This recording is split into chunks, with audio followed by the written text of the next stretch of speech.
Hey everyone, welcome to Craving Something Scary, where it's all horror all the time. Now in this video, I'm going to discuss a growing rumor and theory about Halloween Ends. If it's correct, this potential conclusion for the movie may just answer all of the remaining questions from the previous sequels. But the big question remains, could the repercussions of this ending forever tarnish the franchise? Let's go.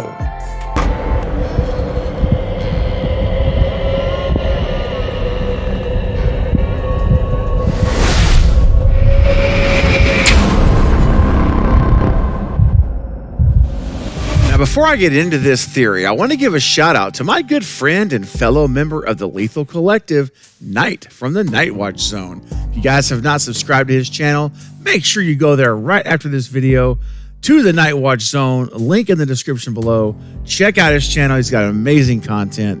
And also subscribe to Lethal Collective. Why not? It's a party every Monday and every Friday. All right. But he was the first person I heard suggest this theory over a week ago. And I've since seen it catching fire, being covered by more content creators. So I decided to share with all of you and give you my thoughts on this theory. Now, to best explain it, let me set the stage. Imagine this with me in your mind. We're at the end of Halloween Ends. We're near the very final end of the 2-hour movie. And you see Laurie here, who's been attacked by Michael. And all of a sudden, you hear Allison screaming out to her. And she looks over and she sees Allison. And as she's hearing Allison holler her name or scream her name, Laurie, all of a sudden, bam, you see a POV of Laurie who's looking up. And you see a nurse there and a doctor. And you see it was the nurse that was saying, Laurie, you're back. You've made it back. You're awake now. And then the camera pans out and Laurie Strode is in a hospital bed in 1978, having been in a coma for a few days after the events that happened that night in 78 with Michael Myers. And what we learn is that all of the sequels, Halloween 2 through Ends itself even, all of these sequels were dreams or nightmares, if you will, that Laurie had while in a coma. And those were all in her head. They never happened. It's still set in 1978, that same first Halloween night when Michael Myers came. It's all still there. Nothing ever happened. The timeline is all fictitious timeline. Now that is the theory that is gaining a lot of steam right now.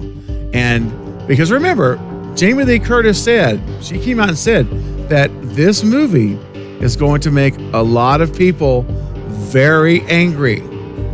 She said that. It's going to make a lot of people very angry.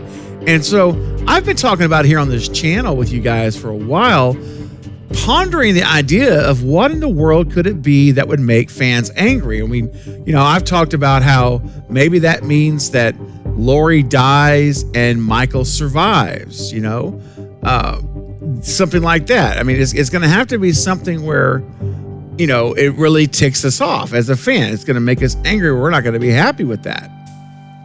And it could be other scenarios too, but the bottom line is it'd have to be something that would make us upset.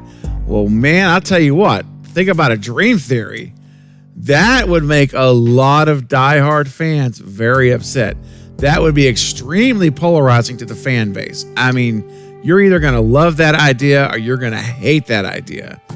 So that could very well be what Jamie Lee's talking about when she says this movie is going to make a lot of people very angry. So let's think about some of the repercussions of this. So if this is indeed what happens, let's say that she does wake up It's still 1978. All of the sequels have never happened. They've all just been dreams. Well, one of the pros about, the biggest pro, honestly, I can think of about this theory is that it helps explain all of the inconsistencies in the various sequels. Because we've seen all kinds of things that just don't make sense. We've seen things that are just, like, oh, why is this in the movie?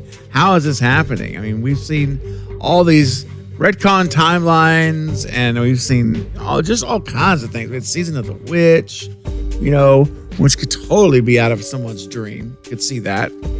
And even the movies with Michael Myers, like, there's just some stuff that doesn't, the whole, the cursed Thorn, and then you have the resurrection with Busta Rhymes and then Rob Zombie's stuff. The list goes on and on. There's all these different timelines, all these different scenarios. Well, it does make a lot more sense if they're not real, if they didn't really happen in the universe of Halloween, if they're a dream. Because you guys know dreams have no rules. Dreams can be as wonky and make no sense as we want them to be. It's very possible. There are no rules. There's no boundaries. You can get away with it in a dream. All right. So that's probably the biggest pro to this theory, is that you can look back at these movies that were like, that didn't hit the mark, and you could say, well, after all, it was a dream. Your dreams aren't always gonna have everything together and hit all the marks. So that's a very possibility, a real possibility. Now, what is one of the big, I think for me is, now I'm pretty, just personal opinion, for me, the biggest thing against doing this theory of a dream is that, for me, when I go back and watch the sequels that I enjoy, like I enjoy Halloween 2, I enjoy Halloween 4, I enjoy H2O, and other sequels, I enjoy some of the sequels. And here's the thing. If I were to go back and watch these sequels now, knowing this was a dream, to me, it will lessen the suspense. It'll take away the weightiness of the kills, because I'll know that all of these people, they weren't really killed in the universe of Halloween.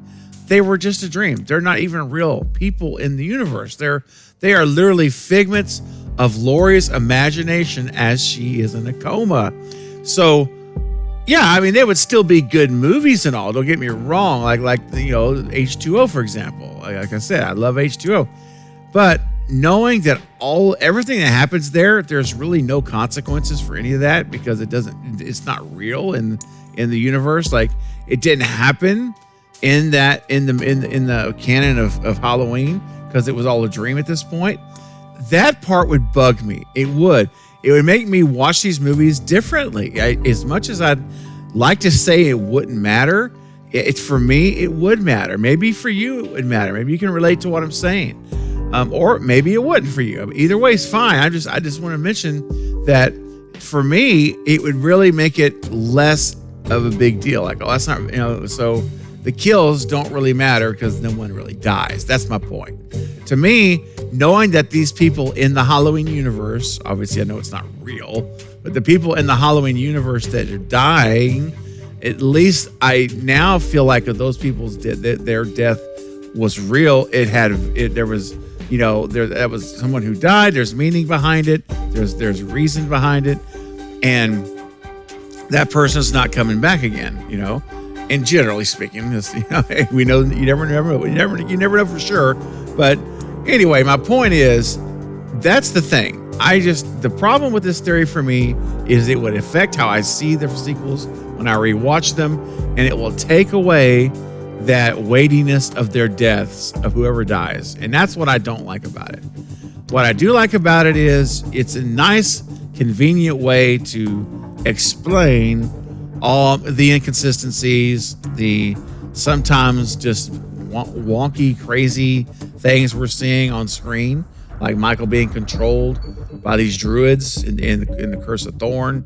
There's a lot of stuff that just is out there, and it would make all that make sense all of a sudden. But my question is, and I said it at the beginning, At what cost? Is it worth the cost? Because it'll also, I believe, devalue the sequels. That's what I feel about it. So that's the theory, guys. I want to know what you guys think about it. What are your feelings on the possibility of Laurie waking up from a coma in the hospital and it is still 1978? Therefore, none of the sequels really occurred. So let me know in the comments below right now. Start leaving your ideas, thoughts, your opinions, and theories you might have on this. And I want to know if you think it's a good idea or a bad idea. Well, guys, that's going to be it for this update, but I'll be back soon with more Halloween Ends and other horror movie content. Don't forget to like and subscribe. And until next time, this is Craven Something Scary, where it's all horror all the time. Thanks for watching.